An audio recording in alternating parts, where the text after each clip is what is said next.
Hello everyone. आज मैं class 10 के सिविक्स का एक अच्छा क्वेश्चन लेके आया हूँ और आज इसको हम अच्छे तरीके से समझने वाले हैं। तो चलिए स्टार्ट करते हैं। सबसे पहले है जो क्वेश्चन आज का हम लोग करने वाले हैं वो है राजनीतिक दलों के सामने क्या चुनौतियाँ हैं। जो दल होते हैं उसके पास आखिर चुनौतियाँ क्या होते हैं।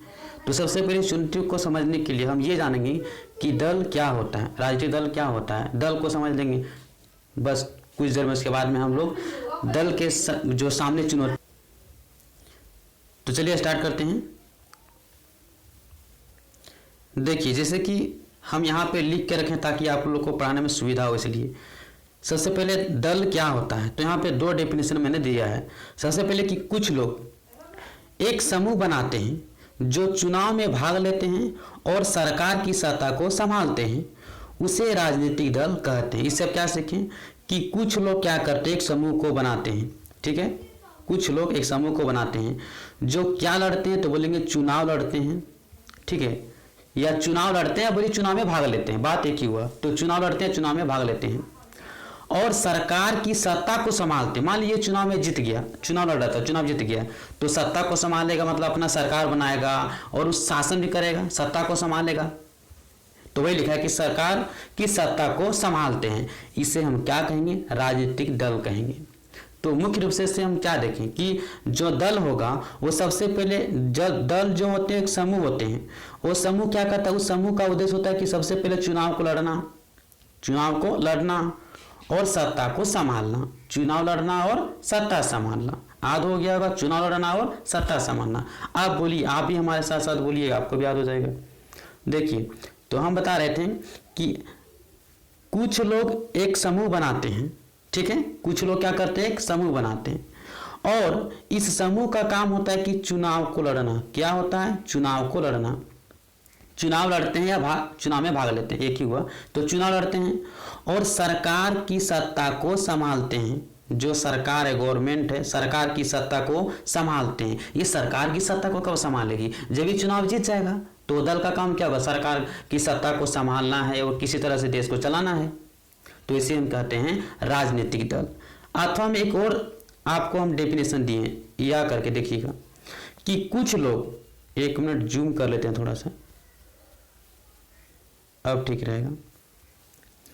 कहता है कि कुछ लोग मिलकर एक समूह बनाते हैं जो चुनाव लड़ने और सरकार की राजनीतिक सत्ता हासिल करने के उद्देश्य से काम करता है, उसे राजनीतिक दल कहते हैं। बात वही हुआ ना कि कुछ लोग क्या करते हैं, सबसे पहले एक समूह बनाते हैं। तो दल क्या है, दल बेसिकली एक समूह होता है जिसका उद्देश्य होता है कि हमें चुनाव को लड़ना है और चुनाव लड़ने के बाद अगर हम जीत जाएंगे तो सत्ता को हासिल करना, मतलब सत्ता को संभालना। अगर उद्देश्य कहेगा तो इसको सबसे पहले चुनाव लड़ना है। इसको ऐसे याद कीजिए, पहला क्या हो जाएगा, चुनाव को लड़ना, और दूसरा क्या हो जाएगा, दूसरा सत्ता को हासिल करना। तो दो चीज़ रखिएगा। तो सबसे पहले जो याद रखेंगे दल क्या है, तो बोलेंगे दल एक समूह होता है। क्या होता है, समूह होता है जिसका उद्देश्य होता है चुनाव लड़ना और सत्ता हासिल करना। बस इतना तो बोल सकते हैं ना। अब मैं जैसा बोल रहा हूँ अगर वैसा भी आप लिख देंगे तो ये सरल भाषा में, इससे और सरल भाषा में नहीं हो सकता है। तो सरल भाषा में आप ऐसे ही याद करेंगे। ये जो हम लिखें कोई जरूरी नहीं कि यही वाला आपको याद ही करना पड़ेगा। सो आप, ठीक है, मैं बोल रहा हूँ, अगर आप कॉपी पेन लेके बैठे तो उसको नोट कर लीजिएगा। तो राजनीतिक दल के हम आपको सरल डेफिनेशन दे रहे हैं, पूरा सरल से सरल। ठीक है, तो बोलेंगे कि जो दल होता है, लेकिन राजनीतिक दल एक समूह होता है जिसका उद्देश्य होता है चुनाव लड़ना। क्या होता है, चुनाव लड़ना और सत्ता को हासिल करना। उस समूह को हम क्या कहते हैं, राजनीतिक दल कहते हैं। चलिए हो गया। अब हम लोग आगे चलते हैं, हमारा आज का लक्ष्य क्या है, चलिए उसी को चलते हैं। तो हमारा सवाल था, कहाँ चल जा रहा है, राजनीतिक दलों के सामने क्या चुनौतियां हैं। ठीक है, तो दल का चुनौती के बारे में पढ़ेंगे। तो चलिए सबसे पहले हम आपको एक एक करके पॉइंट वाइज समझा देते हैं। ठीक है, उसके बाद लास्ट में बताएंगे कि कैसे आपको याद रखना है। सो तो मैंने यहाँ पहले से लिख रखा है ताकि आपका टाइम बचेगा। ठीक है, अब देखिए तो पहला पॉइंट है कि पार्टी के अंदर लोकतंत्र का ना होना, जो पार्टी होता है उसके अंदर लोकतंत्र का ना होना। अब ये कैसे होता है भाई? आखिर कोई अगर पार्टी है तो उसके अंदर लोकतंत्र क्यों नहीं होता है? हम लोग तो किसी दल या पार्टी से नहीं है, लेकिन फिर भी किताब के अनुसार से जो हम लोग पढ़े हैं, स्टडी किए हैं, उसके अनुसार से आपको मैं बता रहा हूं। तो पार्टी के अंदर लोकतंत्र कैसे नहीं होता है? तो देखिए, पार्टी के नाम पर जो सारे फैसले लेने का जो अधिकार होता है कि कौन अध्यक्ष बनेगा, कौन किसको टिकट मिलना चाहिए, ये सब अधिकार जो होता है पार्टी के नेता, कुछ जो नेता होते हैं वो हथिया लेते हैं। उस पार्टी का जो नेता मेन होता है, जैसे मान लीजिए अगर हम बात करें कि जेबीएम एक पार्टी है, तो जेबीएम पार्टी का अगर इसका अध्यक्ष मतलब समझ, तो उस पार्टी को जो मतलब मेन रहता है हेड, तो अगर इस पार्टी का अगर हेड कोई है, अगर वो व्यक्ति है ना, अगर वो व्यक्ति मान लीजिए आपका हेमंत सोरेन, ठीक है, तो ये क्या करेगा, अपने पार्टी को जो मतलब आपका जो कह सकते हैं कि अपने जो पार्टी का जो आपका अधिकार होता है वो सारा हथिया लेता है, ठीक है। तो इसी प्रकार से सभी पार्टी अपने अपने मतलब जो नेता होते हैं उसमें वो हथिया लेते हैं। तो वही लिखा है कि पार्टी के नाम पर सारे फैसला जो लेने का अधिकार होगा वो उसी पार्टी के नेता के पास होगा। जैसे अगर बीजेपी पार्टी तो बीजेपी पार्टी का अध्यक्ष के पास रहेगा, जेबीएम है तो जेबीएम के पास रहेगा, सभी पार्टी के अपना अपना नेता अध्यक्ष जो होता है उसी के पास अधिकार होता है। कुछ नेता के पास ही असली शक्ति होती है, मतलब असली शक्ति मतलब जो सारा मेन काम होता है वो सारा पावर एक ही कुछ ही नेता के पास रहेगा, बाकी नेता के पास कुछ नहीं रहेगा। तो इसीलिए क्या होता है, जिस नेता के पास कोई पावर नहीं मिलेगा, शक्ति नहीं मिलेगा, उसको अपना अधिकार नहीं मिलेगा, तो क्या क्या करेगा उस पार्टी में? तो क्या करता है, इसीलिए जो उनसे असहमत होते हैं ना, वैसे नेता लोग उस पार्टी में टिक नहीं पाते हैं और छोड़ देते हैं। तो यहाँ हम क्या देखें कि पार्टियों के अंदर भी लोकतंत्र नहीं होता है, उसके पास एक चुनौती रह जाता है। जो उसका मेन अध्यक्ष रहेगा वो क्या करेगा, जो मेन अध्यक्ष रहेगा वो सारा पावर अपने पास रखेगा, जिसको चाहेगा उसको टिकट देगा, जिसको चाहेगा उसको अध्यक्ष बनाएगा, उसके पास रहता है सारा पावर। तो ये आपका पहला पॉइंट हो गया। तो इसको याद रखना। तो आपको आज ये करना, ये वाला आज नहीं करना, आपको आज ये रखना कि पार्टी के अंदर लोकतंत्र नहीं होता है। तो क्यों नहीं होता? तो बोलेंगे कि जो पार्टी होता है वो उसी पार्टी का नेता ही क्या करता है, सारा शक्ति को मतलब सारा शक्ति को हथिया लेता है, रख लेता है, जिसके कारण जो अन्य नेता होता है उससे असहमत होते हैं तो उस पार्टी में अधिक दिन तक नहीं टिक पाते हैं, छोड़ देते हैं। तो ये हो गया आपका पहला पॉइंट। तो भैया आपको पॉइंट समझना है, ये मत देखना कि सर इतना बड़ा मतलब लिख दिए हैं, इतना कैसे याद करेंगे। इसको याद करने की जरूरत ही नहीं, बस इसको समझिए कि पार्टी के अंदर लोकतंत्र नहीं होता है। पॉइंट याद रखना है एग्जाम में, उसके बाद आप यहाँ अपने समझ के जो आप समझे उसके अनुसार से पॉइंट भरिएगा, ठीक है, आपको नंबर मिल जाएगा। तो चलिए ये था हमारा पहला। इसके बाद देखते हैं दूसरा। यहाँ नंबर 1 लिखा है लेकिन कोई दिक्कत नहीं, 2 होगा। कहता है वंशवाद की चुनौती। हमारा जो दूसरा पॉइंट क्या है, वंशवाद की चुनौती। तो ये वंशवाद सबको पता है। वंशवाद का मतलब जो खानदान के अनुसार से चलते आता है। जैसे मान लीजिए अगर यहाँ पे आपका कोई पार्टी का नेता था हेड, अब एम पार्टी का जो कोई नेता है, अब ये क्या कर रहा है, इस पार्टी का जो मेन नेता होता है वो अपने ही फैमिली के किसी को भी क्या करता है, उच्च पद पर देता है। जैसे अगर अध्यक्ष बनाना है तो अध्यक्ष तो बड़ा पोस्ट होता है पार्टी में, तो अपना ही जो रहेगा क्या कहते हैं, अपना ही खानदान में, चाहे बेटा हो बेटी हो कुछ भी और रिलेशन हो, अपना ही खानदान में किस क्या करेगा, उच्च पोस्ट में उसको दे देगा। अब ऐसा ये करता क्यों है? तो इसके पीछे भी कुछ रीजन होगा। जैसे मान लीजिए अगर ये पार्टी था तो इस पार्टी ने अपने कार्यकाल में बहुत सारे गलतियां किया होगा, हम लोग को उतने पता चलता है, ये अलग बात है, लेकिन ये पार्टी गलती बहुत करता है। तो ये अपने कमियों को और गलतियों को छिपाने के लिए क्या करता है, अपना ही खानदान को, रिश्तेदार को ये बना देता है, ताकि ये बनेगा तो ये हमें बचाने की कोशिश करेगा, हमारे गलतियों को न्यूज़पेपर में, अखबार में, जनता के सामने नहीं रखेगा। इसलिए क्या करता है, वंशवाद की जो होता है ये अधिक होता है दलों में। अब देखिएगा वही चीज मैंने पहले से लिख के रखा, कहता है अनेक दलों में उच्च पदों पर हमेशा एक ही परिवार के लोग क्या करते हैं, आते हैं, और यह दल के अन्य सदस्यों के साथ अन्याय है। सही बोल रहा है। मान लीजिए अगर बड़ा बड़ा पोस्ट है, ऊंचा पोस्ट है, तो वहां पे आप क्या कर रहे हैं, अपना ही फैमिली के लोगों को उसमें मतलब दे देते हैं उस पद पर, और जो बाकी दल के जो अन्य सदस्य हैं, जो और सदस्य हैं सहायता करने वाला, उस सदस्य को तो आप कुछ भी नहीं दे रहे हैं, उसको तो पोस्ट नहीं दे रहे हैं उस पोस्ट पर। तो ये तो इस तरह के साथ तो अन्याय हो रहा है ना, बोलिए, ये तो जायज नहीं है, नाजायज है। तो ये आप न्याय होता है। तो कहता है यह बात जो होता है लोकतंत्र के लिए भी अच्छी नहीं है, लोकतंत्र के लिए बात अच्छी नहीं है, ऐसा नहीं होना चाहिए। तो दल ऐसा करता क्यों है? तो दल ऐसा इसलिए करता है चूंकि वह अपना काम पारदर्शी रूप में नहीं करती। पारदर्शी मतलब सही सही स्पष्ट, है ना। यहाँ तो आप पारदर्शी अगर नहीं सबको समझ में आता है तो याद रखिएगा कि वह जो अपना काम है अच्छे तरीके से नहीं करता, या कह सकते हैं अपने कमियों को छुपाने के लिए। क्या बोल सकते हैं? अपने कमी को छिपाने के लिए वो क्या करते हैं, अपने ही रिश्तेदार के, अपने ही लोगों को उच्च पदों पर क्या करते हैं, उच्च पदों पर उसको दे देता है, उच्चा पद देता है उसको। उच्चा पद अध्यक्ष है, मंत्री है, मतलब कह सकते हैं मुख्यमंत्री है, लोकसभा है, कुछ ना कुछ मतलब तरह तरह के जो होता है वो उसमें दे देता है। तो चलिए अब आपने हम तीसरा चलते हैं। तीसरा क्या है भैया? तो इसमें दिए हैं कि पार्टियों के बीच विकल्पहीनता। ये पार्टी के बीच विकल्पहीनता कहते हैं। विकल्प मतलब ऑप्शन। जैसे मान लीजिए हम दे दिए कि अगर हमने आपसे पूछा कि कोशिका का खोज किसने किया था, एक सवाल दे दिए तो ऑप्शन 1 2 3 4 ऑप्शन दिए, है ना। और 4 ऑप्शन में 4 वैज्ञानिक का नाम दे दिए। तो यहाँ पे आपके पास विकल्प है, आप चुन के मतलब आप उसको क्या कर सकते हैं, टिक लगा सकते हैं। लेकिन अगर ये ऑप्शन नहीं रहेगा तब तो आपको जाना ही पड़ेगा, और आप जानेंगे तभी जवाब दे पाएंगे, नहीं जानेंगे तो नहीं दे पाएंगे। ठीक है। तो इसी प्रकार से यहाँ पे क्या होता है कि पार्टी के बीच में भी क्या होना चाहिए, विकल्प होना चाहिए, लेकिन कि विकल्प नहीं होता है। तो कई बार क्या होता है कि लोगों के पास एकदम नया नेता चुनने का विकल्प नहीं रह जाता। इसे मान लीजिए हम चाहते हैं कि कोई नया नेता आए, उसे हम चुनें, लेकिन ऐसा हमें मौका ही नहीं मिलता। अब क्यों नहीं मिलता? अब देखो यहाँ एक पार्टी, एक ये पार्टी, एक ये पार्टी, 3 पार्टी मान लेते हैं, A B C, 3 पार्टी। अब यहाँ जो इस पार्टी का जो नेता था, ठीक है, अब कभी कभी क्या होता है कि थोड़े थोड़े नेता करके इधर उधर अदला बदली होता रहता है, मतलब दल को बदलते रहते हैं। जैसे पहले बीजेपी में था, अब चला गया कांग्रेस में, कांग्रेस वाला चला गया CPM में। तो इसी तरह से जो नेता होता है उछल कूद करते रहता है। एक नेता कभी इसका चला गया, इसका वहाँ चला गया, आते जाते रहता है। तो वही नेता इस पार्टी में फिर मिलता है, यही नेता फिर उस पार्टी में मिलता है। लेकिन यहाँ पे लोगों को क्या नहीं मिल पाता है, एक नया नेता चुनने का विकल्प नहीं मिल पाता है जनता के पास। तो ये भी हम कह सकते हैं कि क्या होता है, चुनौती होता है। चलिए इसके बाद आगे बढ़ते हैं।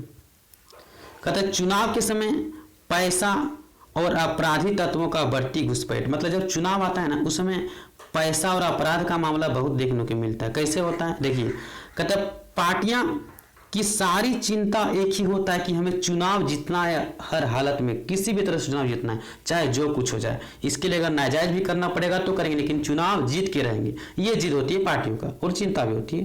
कहते हैं इसके लिए वह कोई भी हद पार कर देती है। जैसे जायज और नाजायज तरीका, अन्याय तरीका, अगर नाजायज तरीका है, ये तरीका नहीं होना चाहिए, तो भी तरीका उसे अपना लेता है चूंकि सो जीतना है। अपनाने से परहेज नहीं करता है, मतलब अगर ये कभी सोचता ही नहीं कि हमें ये नाजायज है, ये चीज़ को नहीं करना चाहिए, कभी नहीं सोचेगा, है ना। ये हमारे लिए फायदा हो रहा है, पार्टी के लिए फायदा, चलो ये करो, जायज है नाजायज है बाद में सोचेंगे। तो वह कहता है ऐसे ही उम्मीदवार उतारती है जिनके पास ज़्यादा पैसा होता है। कई बार पार्टियां चुनाव जीत सकने वाले अपराधियों का समर्थन भी करती है। कहने का मतलब ये हुआ मेरा कि इसको चुनाव जीतना है तो क्या करेगा, जिसके पास अधिक पैसा रहेगा वो अधिक अमीर वाला आदमी को पकड़ के लाएगा और उसको टिकट देगा, बोलेगा ठीक है आपको खड़ा होना, लीजिए टिकट। उससे 50 करोड़ 60 करोड़ 80 करोड़ कुछ ना कुछ पैसा ले लिया, और ये देखेगा ये पैसा वो अपने लिए नहीं देगा, क्योंकि ये लेगा कि ये अधिक पैसा खर्च कर सकता है। यही पैसा लोगों में इधर उधर कहीं बदर बांट करके और वो चुनाव जीतने की कोशिश करता है। तो अधिक पैसा वाला को ढूंढता है ताकि अधिक पैसा खर्च करके हम किसी न किसी तरह से वोट को खरीद लें, और वोट खरीद करके अपना वहाँ पे एक सीट को जीत हासिल दर्ज कर लें। दूसरा क्या होता है, अपराधी मामले भी जो होते हैं वो भी करते हैं, ठीक है। तो कहता है कि इसलिए हम कह सकते हैं पार्टियां चुनाव जीत सकने वाले अपराधियों का समर्थन करती है। अगर कोई अपराध भी है ना, अपराध मतलब आप समझते ही होंगे, अपराध का मतलब अगर वैसा काम ही अगर करना, ठीक है, तो भी वो करते हैं। ये भी नहीं देखते हैं कि इस मतलब एक भाईचारा के रूप में नहीं होता पार्टियों में, ठीक है। वो क्या रहता है कि हमें जीतना है। अगर वो दिख रहा है कि बी पार्टी वाला बहुत आगे निकल रहा है, ठीक है, अगर ये नहीं रहेगा तो हम ही जीतेंगे, तो इसको किस तरह गिराने के लिए कुछ भी करेगा, कुछ भी कर सकता है, उसको मार भी सकता है, गारंटी नहीं है। तो ये सब अपराधी मामले हुए, ठीक है। आगे बढ़ते हैं। अब क्या, आप इसको शॉर्ट में यहाँ पे देखिएगा। पहला मैंने क्या बताया, पार्टी के अंदर लोकतंत्र का ना आना। दूसरा वंशवाद की चुनौती।